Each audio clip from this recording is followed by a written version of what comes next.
사람들의 인생은 3단계가 있다고 볼 수가 있습니다. 초년 인생, 또 중년 인생, 노년 인생입니다.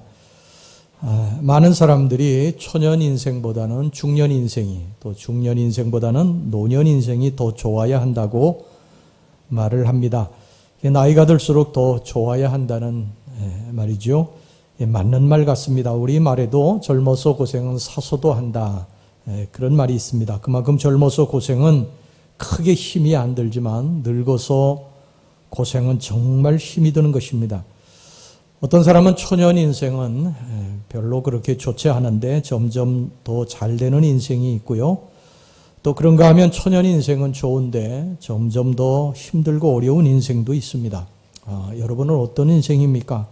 점점 더 잘 되는 인생입니까? 점점 더 안 되는 인생입니까? 할아버지 때보다 아버지 때에, 아버지 때보다 또 내 때에, 내 때보다 자식 때에 더 잘 되는 집이 있고, 거꾸로 할아버지 때보다 아버지 때에, 아버지 때보다 내 때에, 내 때보다 내 자식 때에 더 안 되는 집도 있습니다. 그 이유가 도대체 어디 있느냐? 성경은 우리들에게 그것에 대해서 뭐라고 말씀하시느냐? 그 이유가 어디 있을까? 오늘 두 사람의 집을 통해서 살펴보려고 합니다. 사울의 집과 다윗의 집입니다. 사울은 이스라엘의 초대 왕입니다. 기골이 장대하고 얼굴이 준수해서 사람들의 인기가 높았습니다. 더더구나 하나님을 경외하고 겸손하며 하나님 말씀에 순종하고 살았습니다. 그때 그의 집은 흥했습니다. 그러나 언제부턴가 그의 집은 쇠락하기 시작을 합니다. 출발은 아주 그럴듯하게 하나님의 축복 가운데 출발을 했는데 그의 끝은 아주 정말 볼품없는 인생으로 쇠락의 길을 걷게 됩니다. 또 하나의 집이 있습니다. 다윗입니다. 다윗은 목동이었습니다. 천한 신분이었죠. 하지만 다윗과 그의 집은 점점 강성해져 갔습니다. 오늘 여기 본문에 사무엘하 3장 1절의 말씀을 보겠습니다. 사울의 집과 다윗의 집 사이에 전쟁이 오래매 다윗은 점점 강하여 가고 사울의 집은 점점 약하여 가니라. 왜 사울의 집은 점점 약해져 가고 다윗의 집은 강해져 갔을까? 오늘 이제 그 이유를 살펴보면서 은혜를 나누겠습니다. 첫 번째 이유가 있습니다. 첫 번째 이유는 뭐냐? 다윗은 끝까지 하나님을 붙들었고 사울은 중간에 놓아버렸습니다. 이게 이유입니다. 다시 말씀드립니다. 다윗은 끝까지 하나님을 붙들고 의지하고 살았고 사울은 처음에는 하나님 붙들고 의지하고 살다가 중간에 놓아버렸습니다. 이게 다윗이 점점 강성해져 간 이유고 이것이 사울이 점점 쇠하여져 간 이유입니다. 딴 게 없습니다. 성경이 그렇게 말씀하고 있습니다. 다윗은 목동이었을 때나 비천한 목동이었을 때나 나중에 왕이 돼서 권세를 손에 쥐었을 때나 변함없이 하나님을 붙들고 하나님을 의지하고 하나님 손 놓지 않고 살았습니다. 그런데 사울은 처음에는 하나님을 붙들고 의지하고 겸손했지만 나중에 왕이 돼서 그는 점점 교만해지고 붙들었던 하나님의 손을 놓고 자기를 의지하고 살았습니다. 이것이 그가 쇠하게 된 결정적인 이유입니다. 여러분, 변하면 망합니다. 우리의 신앙이 변하면 망합니다. 우리의 믿음이 변하면 망합니다. 기도 생활이 변하면 망합니다. 하나님 앞에 드리는 헌금이 변하면 망합니다.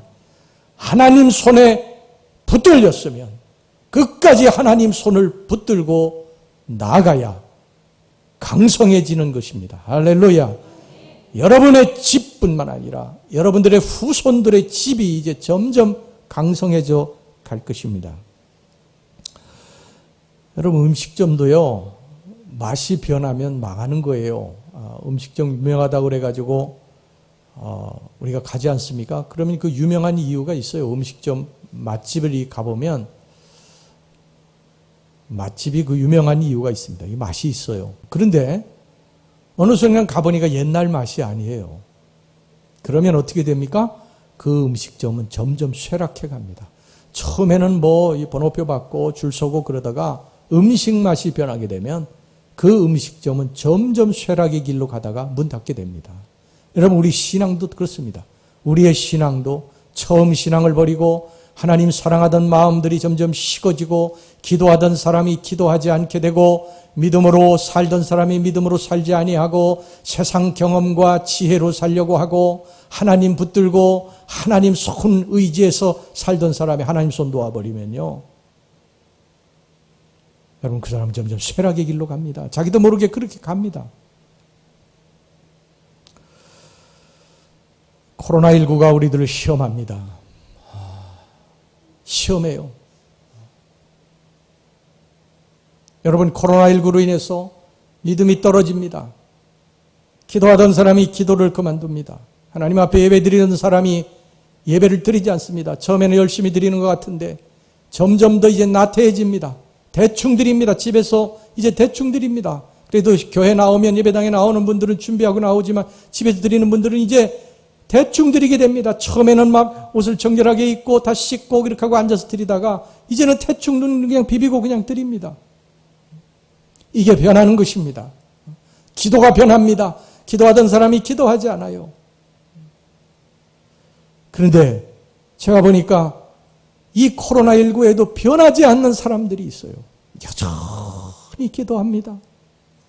여전히 이 예배당에 와서 하나님 앞에 예배 드리고요. 헌금하는 거 바뀌지 않습니다. 11조 하는 거 바뀌지 않아요. 여전히 하나님 사랑하고 하나님 중심으로 사는 사람이 있어요. 어떻게 살아야 되겠습니까? 성경이 우리들에게 말씀하는 게 뭡니까? 다윗의 집은 점점 강하여 가고 사울의 집은 점점 약하여 가니라. 이유가 딱 하나입니다. 하나님 손 놓으면 그렇게 되는 것입니다. 자기도 모르게 하나님 손을 놓는 거예요. 누가 처음부터 하나님 손 놓고 살아야 되겠다고 하는 사람이 있어요. 그런 사람 없습니다. 교회 다니는 사람 치고.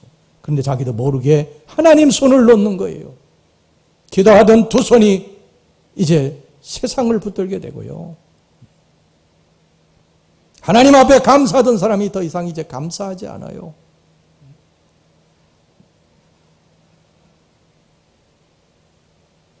하나님 붙들고 살아야 강성해지는 것을 믿으시기 바랍니다. 사무엘하 5장 10절 말씀 보세요. 만군의 하나님 여호와께서 함께 계시니. 다윗이 어떻게 했다고요? 점점 강성하여 가니라. 다윗이 훌륭해서가 아니에요. 다윗이 훌륭해서 다윗의 집이 그렇게 강성해진 게 아니에요. 다윗은 연약하지만 하나님을 붙들었기 때문에 하나님이 함께 계셔서, 다윗과 함께 계셔서 다윗의 집이 점점 강성하여 갔는 줄로 믿습니다. 우리 집이 지금 아무리 잘 나가도요, 하나님 손 놓으면 여러분들의 집은 쇠락해 갈 것입니다. 이게 성경이 우리들에게 말씀하는 것입니다. 다윗은 목동이었을 때, 가난할 때, 왕이 돼가지고 높은 권세와 지위를 얻고 부를 얻었을 때 변함이 없어요. 변함이 없습니다. 변하면 망하는데 변하지 않지 않습니까? 사울은 변했어요. 사울은 변했습니다. 여러분, 사람은 변함이 없어야 돼요. 할렐루야. 사람과 사람과의 관계에서도 변함이 없어야 돼요. 돈 벌었다고 우쭐거리고 권세 지위 얻었다고 우쭐거리고 그러면요, 사람들이 다 뒤에서 욕합니다. 그리고 친구도 다 떨어져 나가는 거예요.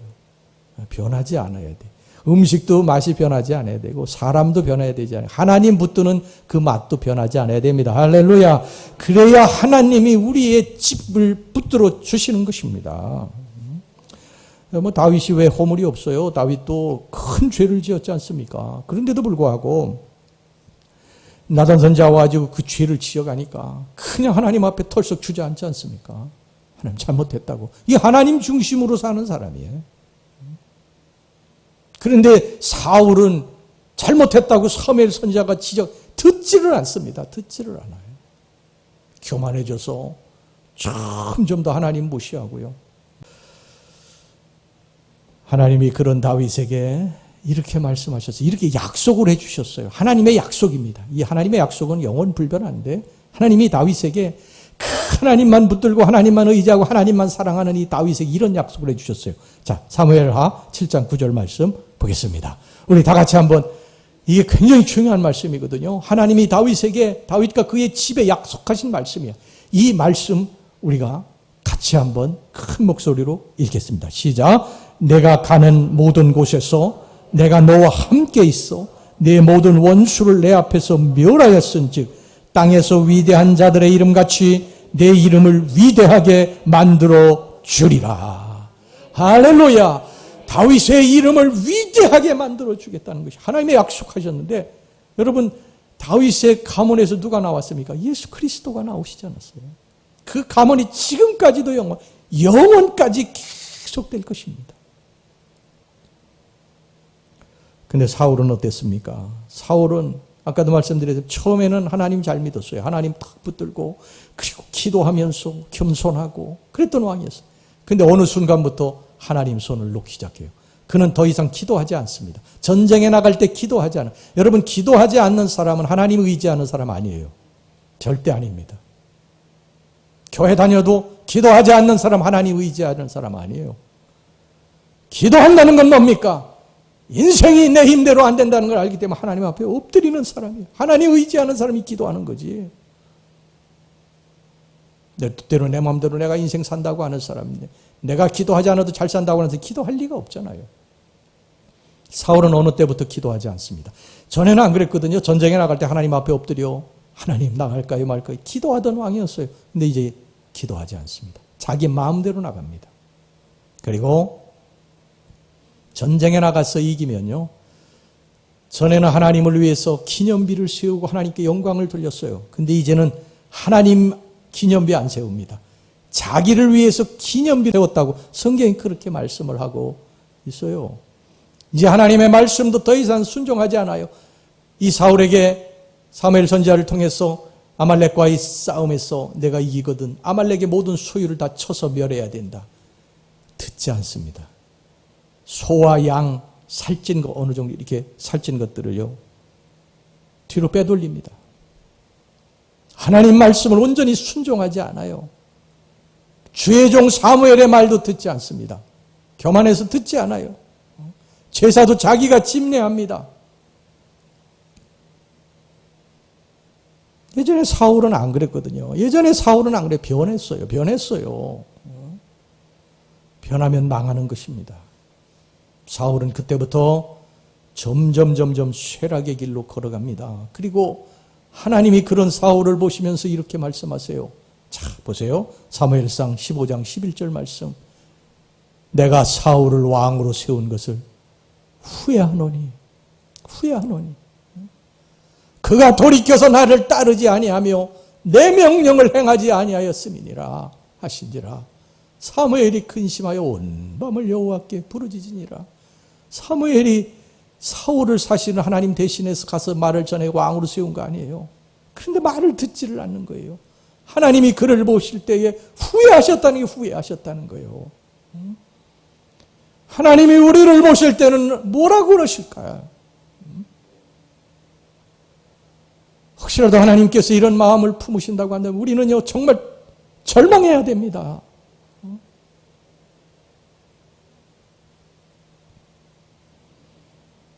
하나님 잘 믿으시기 바랍니다. 할렐루야. 하나님 떠나면 다 떠납니다. 다 떠납니다, 여러분.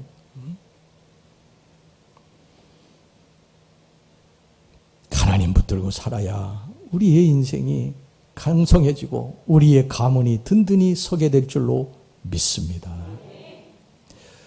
그 다음에 이제 두 번째 이유가 있는데, 이것은 신앙적인 이유는 아닙니다. 이제 그들의 인격에 관한 것인데요. 그게 뭐냐면, 다윗은 마음이 참 넓었던 왕이고 사울은 마음이 좁았던 왕이에요. 여러분, 마음을 잘 써야 복을 받습니다. 할렐루야. 아무리 신앙이 좋아도 다른 사람들 미워하고 질투하고 막 그냥 이간질하고 그러면은 그 사람 인생은 형통하지 않습니다. 절대 잘 되지 않아요. 한 번은 이스라엘과 이제 블레셋이 싸움을 할 때 블레셋의 장수 골리앗이 하나님을 모독합니다. 이스라엘에서 어느 누구도 장수가 나와가지고 이 골리앗과 싸워서 그를 죽이려고 하는 사람이 없었어요. 그래서 이 다윗이 의분이 나가지고 그 형들의 문하라로 왔다가 그것을 보고서 의분이 나서 물맷돌 5개를 가지고 나가서 그 골리앗을 때려서 죽였습니다. 그리고 이제 전쟁에서 돌아올 때에 그 사람들이요, 여인들이 춤을 추면서 막 다윗을 칭송하는데 뭐라고 칭송을 하냐면 사울이 죽인 자는 천천히요 다윗이 죽인 자는 만만이로다. 그게 사울보다 다윗이 훌륭하다는 거 아니에요? 그 말을 사울이 딱 듣는 순간 완전히 다 눈이 뒤집혔습니다. 그리고 그때부터 이제 다윗을 죽이려고 그냥 쫓아다니는데 뭐 생명을 내걸고 이제 쫓아다녀서 죽이려고 합니다. 굴로 가면 굴로 가고 들판으로 가면 들판으로 가고 산속으로 가면 산속으로 쫓아가고 뭐 끊임없이 쫓아다닙니다. 밥을 먹을 때도 누웠을 때도 뭐 그 소리가 떠나지 않는 거예요. 사울이 죽인 자는 천천히요 다윗이 죽인 자는 만만이로다. 그런데요 다윗은 그렇지 않았습니다. 다윗은 그 사울이 자기를 죽이려고 그렇게 쫓아다닐 때에 엔게디 굴 속에 있을 때에 용변을 보러 이 사울이 들어왔거든요. 그런데 죽일 수 있었어요. 그 컴컴한 동굴에서 사울을 얼마든지 죽일 수 있었는데 다윗이 그렇게 이야기합니다. 어서 죽이라고 막 부하들이 막 그 다윗에게 이야기할 때 내가 하나님의 기름 부음 받은 종을 죽일 수 없다. 그러면서 옷깃만 이렇게 살짝 뺍니다. 2번이나 살려주거든요. 다윗은 마음이 넓었던 사람이에요. 뭐 사울은 그냥 시기심에 그냥 불타가지고 다윗에게 식탁 가지 앉았을 때 창을 던져서 죽이려고 하고 뭐 이곳저곳 쫓아다니면서 그를 죽이려고 했지만 다윗은 이 사울을 살려주었죠. 넓고 큰 마음을 품었던 것입니다. 여러분 그들의 결국이 어떻게 되었습니까? 사울은 블레셋 병사의 활을 맞고 중상을 입어서 스스로 차결해서 죽고 말았고 그의 세 아들 요나단, 아비나답, 말기수아도 그 전쟁에서 죽고 말았습니다. 그리고 그의 손자 사울의 손자 무비보셋은 이 사울이 죽었다는 소식을 유모가 그 무비보셋을 안고 도망치다가 떨어뜨려가지고 다리가 부러져가지고 sul뚝발이가 되지 않습니까? 그런데 다윗의 집은 다윗은 손에 피 한 방울 안 묻히고요. 블레셋이라고 하는 군사를 통해서 하나님께서 그를 이스라엘 왕으로 세우시는 것을 보게 됩니다. 여러분 시기심이라고 하는 건 누구나 인간에게 있죠. 가인의 아벨을 시기해서 쳐 죽인 이후에 인간 누구에게나 다 시기심이 있습니다. 특별히 칭찬받고 존경받는 위치에 서 있는 사람일수록 시기심이 더 큰데요. 예수님 당시에도 서기관 바리새인 장로들이 예수님이 백성들의 이 존경을 한 몸에 받자 그를 시기해서 사실은 모함해서 십자가에 내어준 것입니다. 요셉의 형들도 요셉의 아버지의 사랑을 독차지하자 그를 시기해서 죽이려고 하다가 애굽으로 가는 상인들에게 노예로 팔아버리지 않습니까? 여러분 이렇게 시기심은 다 누구에게나 있는데 이런 시기심이 일어나려고 할 때에 우리는 예수의 이름으로 하나님 앞에 기도해서 이 시기심을 물리쳐야 될 줄로 믿습니다. 그래야 되는 것입니다. 옛날 리비아의 사막에 한 성자가 은둔 생활을 하고 있었다고 그러는데요. 마귀들이 그를 온갖 유혹으로 넘어뜨리려고 했지만 흔들리지 않았습니다. 그런데 한 마귀가요. 방법을 바꾸자고 했어요. 그리고 방법을 바꿔서 그 리비아의 성자에게 찾아가서 귀에다 대고 이렇게 속삭였답니다. 당신 그 소식 들었어? 당신의 친구가 알렉산드리아의 감독이 됐어. 이렇게 말하자 전혀 흔들리지 않던 이 성자의 얼굴빛이 막 변하면서요. 얼굴에 그늘이 지고 어둠이 찾아오더라는 것입니다. 여러분 잘 아시는 그 레오나르도 다빈치 아시죠? 그 다음에 또 미켈란젤로 유명한 분들이죠. 이제 두 분이 그 플로렌스 홀에 그 그림을 그리도록 부탁을 받았다고 그럽니다. 근데 레오나르도 다빈치도 그림을 잘 그렸는데 젊은 화가였던 이 미켈란젤로의 그림이 정말 기가 막혔습니다. 그러니까 사람들이 뒤에서 레오나르도도 이제 늙어가는구만 이렇게 수군거렸다고 그럽니다. 그 말을 들은 이 레오나르도 다빈치가요. 그날 이후로 남은 생애를 굉장히 어둡고 우울하게 살았다고 그렇게 말을 합니다. 여러분, 우리는 세례 요한을 본받을 필요가 있습니다. 세례 요한은 예수님이 오시기 전까지는요, 백성들의 신망을 한 몸에 받았던 사람이에요. 존경받았던 사람입니다. 제자들도 많았어요. 그런데 예수님이 오시고 백성들의 그 사랑과 존경이 전부 예수님에게 갔어요. 제자들, 세례 요한의 제자들도 예수님께로 갔어요. 세례 요한을 떠나서. 그냥 그 시기심으로 막 울거락불거락 할 수 있지 않습니까? 얼마든지. 그런데 그 세례 요한이 이렇게 이야기합니다. 요한복음 3장 30절에 그는 흥하여야 하겠고 나는 쇠하여야 하리라 하니라. 이 세례 요한이 이랬던 사람이에요. 예수님께서 그 말씀 들으시고 뭐라고 하십니까? 지상에서, 이 땅에서 세례 요한보다 큰 자가 없다고 그렇게 말씀을 하셨습니다. 여러분, 마음을 넓고 크게 가지시기를 주의 이름으로 축원합니다. 우리 교우들 중에도 좋은 일이 있으면요, 가가지고 막 박수 쳐주고 칭찬해주고 기뻐해주고 그러시기 바랍니다. 막 시기하고 질투하고 그러지 말고요, 같이 기뻐해주고 박수 쳐주고 그렇게 하시기를 바라요. 여러분, 사람이 슬픈 일을 같이 하는 것은 그렇게 어려운 일 아니에요. 그런데 기쁜 일을 같이 해주는 것은 굉장히 어렵습니다. 시기심 때문에. 근데 시기심, 그것을 여러분 예수의 이름 물리치시고 잘 될 때도 기뻐하고 즐거워하고 같이 박수 쳐주는 우리 귀한 성도들이 되시기를 주의 이름으로 축원합니다.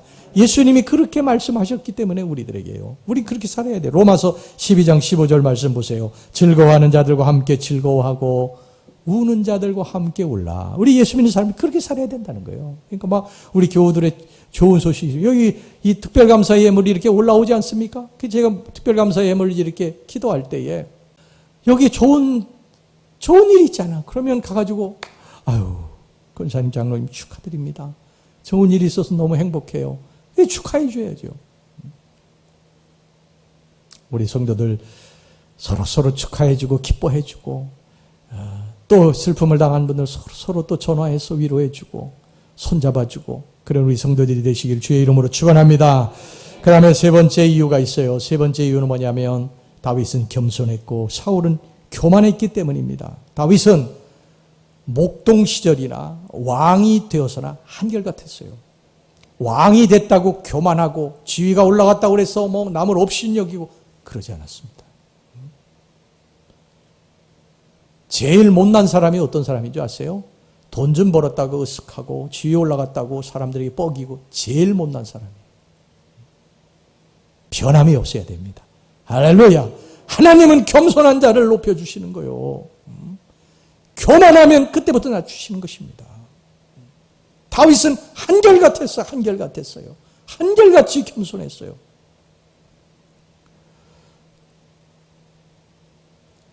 다윗이 여러분 제일 먼저 왕이 돼가지고 한 일이 뭔지 아세요?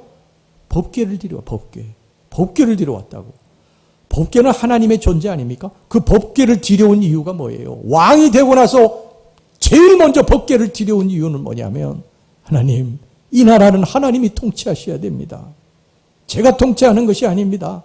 하나님이 하시는 것입니다. 그래서 법궤를 모셔온 거예요. 얼마나 겸손한 왕입니까? 사울은 그랬어요. 사울은 왕이 되고서부터 그때부터 이제 더 이상 기도하지 않고 법궤가 어디 있는지도 모릅니다. 어디에 방치되어 있는지도 몰라요. 내가 한다는 것입니다. 내가. 다윗은 법궤가 들어왔을 때요, 옷도 입지 아니하고 막 뛰어나가서 너무 기뻐가지고 막 덩실덩실 막 춤을 춥니다. 그 법궤 앞에서. 그러니까 그 아내가요, 왕이 채통도 없이 저런다고 이 핀잔을 주지 않습니까? 그러니까 다윗이 그 아내 미갈에게 무엇라고 이야기를 합니까? 하나님 앞에서 왕의 채통이나 권위, 그런 것이 무슨 소용이 있느냐? 내가 더 낮아져서 천하게 보인다 할지라도 나는 100번이고 1000번이고 하나님 앞에서 어린아이와 같이 춤을 출 것이니라. 여러분, 이런 믿음과 신앙이, 이런 겸손함이 다윗의 집을 강성하게 만든 줄로 믿습니다. 괜히 된 것이 아니에요. 여러분 또 다윗이 범죄했을 때 무명 선지자 나단 선지자는 그때 이름도 없었어요. 무명 선지자가 와가지고 하나님의 말씀을 전하고 네가 그 악한 자라고 그랬을 때에 다윗이 무명 선지자 얼마든지 죽일 수 있었잖아요. 완전 범죄를 만들 수도 있었잖아요. 나단 선지자가 그걸 지적할 때 죽이지 않습니다. 죽이지 않고 그 앞에 털썩 주저앉아서 하나님 앞에 잘못했다고 통곡하고 회개하죠. 근데 사울은 이 무명 선지자 다윗은 죽이지 않았는데도 불구하고 이 대선지자 사무엘 선지자의 말도 듣지 않습니다. 더 이상 듣지 않아요. 사무엘 선지자 필요 없다는 것입니다. 내가 하나님을 대신하겠다는 거예요. 하나님의 종인 사무엘의 말 듣지 않습니다. 자기가 이제 제사를 침례해 버리죠. 이렇게 교만해진 것입니다. 여러분, 겸손한 자는 날로 강상해져 가지만 교만한 자는 쇠약해져 가는 것을 기억하시기를 바랍니다. 잠언서 29장 23절 말씀 보세요. 사람이 교만하면 낮아지게 되겠고 사람이 겸손하면 영예를 얻으리라. 교만하면 낮아지게, 누가 낮추시는 거야? 하나님이 낮추시는 거야. 교만한 자는 하나님이 낮추시는 거야. 하나님 앞에서 우리가 낮추면 하나님이 우리를 영예롭게 해주시는 줄로 믿으시기를 바랍니다. 할렐루야. 우리가 높아질 때 조심해야 됩니다. 우리가 부해질 때 조심해야 돼요. 우리가 직분이 올라갔을 때 조심해야 됩니다. 우리는 늘 하나님 앞에서 스스로 겸비해야지 하나님이 우리를 높여주시지, 우리 자신을 높이게 되면 하나님이 그때부터 부끄럽게 만드시는 것입니다. 할렐루야. 그 다음에 마지막입니다. 마지막 이유가 있습니다. 다윗은 용서의 사람이었고 사울은 용서하지 않는 사람이었어요. 다윗은요, 마음이 바다같이 넓어서 자기를 대적하는 사람들도 다 용서해 주었어요. 압살롬이 아들인데 아버지를 죽이고 왕이 되겠다고 막 달려왔지 않습니까? 반란을 일으키지 않았어요. 그런데 다윗은요, 그 군대 장관 요압에게 그렇게 이야기합니다. 죽이지 말라고. 근데 요압이 죽이지 않습니까? 압살롬을. 그래 막 그냥 통곡하고 다윗이 웁니다. 그 압살롬의 모든 허물과 죄를 다 용서해 준 거예요.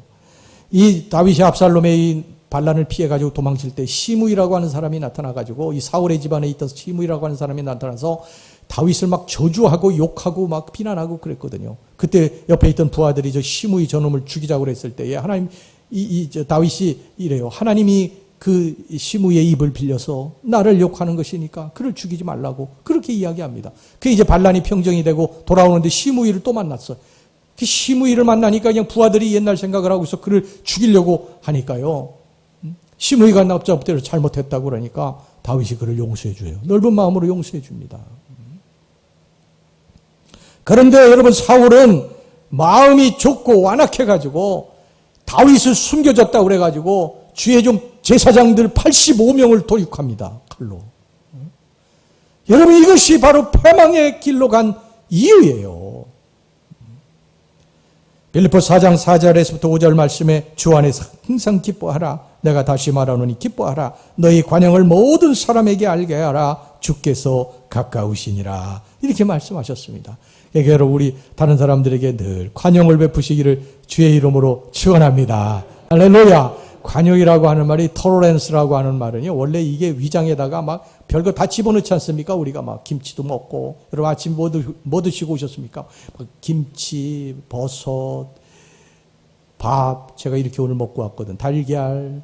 이게 제 속에 이제 들어오면은 이게 막 그냥 막 위가 막 촉촉촉촉 제가 다 섞어가지고서 다 이 소화를 시키지 않습니까? 이게 토러런스입니다. 이게 아량 관용이라는 말이에요. 별 소리가 다 들리고 별 말을 다 우리가 들어도 내 속에 들어오면 다 이게 북적북적 해가지고 다 소화시키는 거예요. 예수님께서 마태복음 5장 44절에 산상수훈에서 나는 너희에게 이르노니 너희 원수를 사랑하며 너희를 박해하는 자를 위하여 기도하라고 그렇게 말씀을 하셨습니다. 성경은 절대로 너희들이 원수 갚지 말라는 거예요.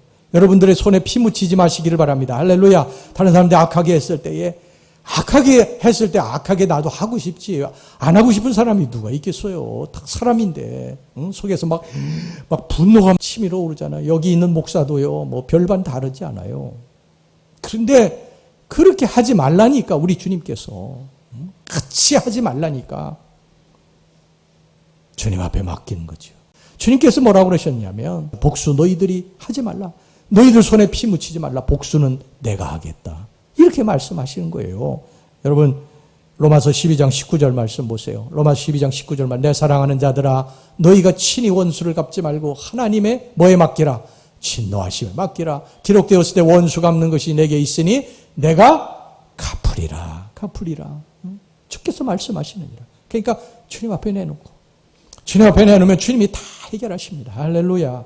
우리가 막 피 묻히고 막 그냥 같이 막 디자비하고 싸우고 그러지 말고 누가 악하게 했을 때 그저 주님 앞에 맡기고 기도하세요. 그러면 주님이 안 되겠다 싶으면 다 해결하십니다. 하나님 다 해결하시더라고 보니까 나중에. 예수님께서 십자가에 달려 죽으실 때 드리셨던 그 위대한 기도가 뭡니까? 누가복음 23장 34절 이에 예수께서 이르시되 아버지 저들을 사하여 주옵소서 자기들이 하는 것을 알지 못함이니이다 하시더라. 여러분 스데반이 순교할 때 무릎 꿇고 크게 부르짖어 기도했던 것도 뭡니까? 사도행전 7장 60절 무릎을 꿇고 크게 불러 이르되 주여 이 죄를 그들에게 돌리지 마옵소서 이 말을 하고 자니라. 용서의 기도였습니다. 용서의 기도. 우리는 용서하는 큰 사람이 됩시다. 할렐루야. 다른 사람들이 악하게 할 때 나도 악하게 하는 건 누구나 할 수 있는 거예요. 그러나 다른 사람들이 나에게 악하게 할 때에 내가 그를 용서할 수 있는 건 큰 사람만 할 수 있는 것입니다. 그러면 나만 억울하지 않느냐? 나만 맨날 당하지 않느냐? 여러분 주님이 해결해 주실 것입니다. 주님 앞에 맡기면 주님이 다 해결해 주신다고 약속하시지 않으셨어요? 여러분 그리스도인이라면요. 완전히 의로운 사람이 아니라 죄인임에도 불구하고 용서받은 자임을 기억해야 됩니다. 그리고 자신이 값없이 용서받았듯이 다른 사람도 용서해야 될 마땅한 의무가 있다는 사실을 여러분 잊지 마시기를 주의 이름으로 축원합니다. 그러므로 복수심에 차가지고요 같이 막 복수하고 원수 갚고 그러면은 잘 될 수 없습니다. 이거 하나님의 뜻을 거스리는 것이기 때문인 것입니다. 사랑하는 성도 여러분, 우리 흥해져야 되지 않겠습니까? 할렐루야. 우리와 우리 집이 강성해져야 되지 않겠습니까? 쇠약해졌어야 되겠습니까? 점점 우리의 집이 쇠약해지고 멸망의 길로 갔어야 되겠습니까? 우리 예수 믿는 사람은요, 처음보다 나중이 잘 되는 줄로 믿습니다. 시작은 미약하였으나 나중은 창대하게 되리라. 처음 포도주보다 나중 포도주가 좋게 된다는 것입니다. 우리 예수 믿는 사람들은 그렇습니다. 시작은 비천하기 시작하지만 나중은 하나님의 영광을 얻게 될 것이라는 것입니다. 여러분 우리 민족에게 이 복음이 들어와서 이 조선 땅에 복음이 들어와서 제일 먼저 믿은 사람들이 누구였습니까?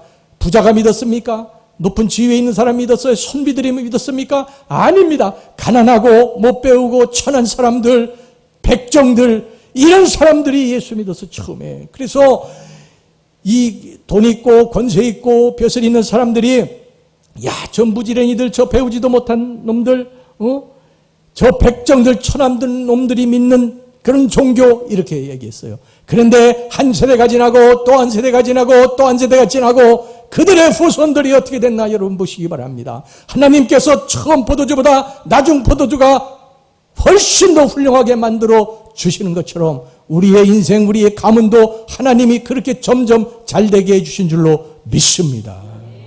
여러분 이 숭동교회 가면은요 거기 최초 1호 백정 장로님이 난 교회가 이 인사동 그 숭동교회예요.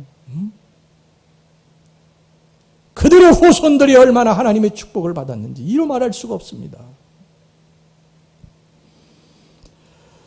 아브라함의 집안, 여러분 우상을 파가지고서는 그거 팔아가지고 먹고 살던 집안이었어요. 갈대아우르에서 그렇게 살던 집안입니다.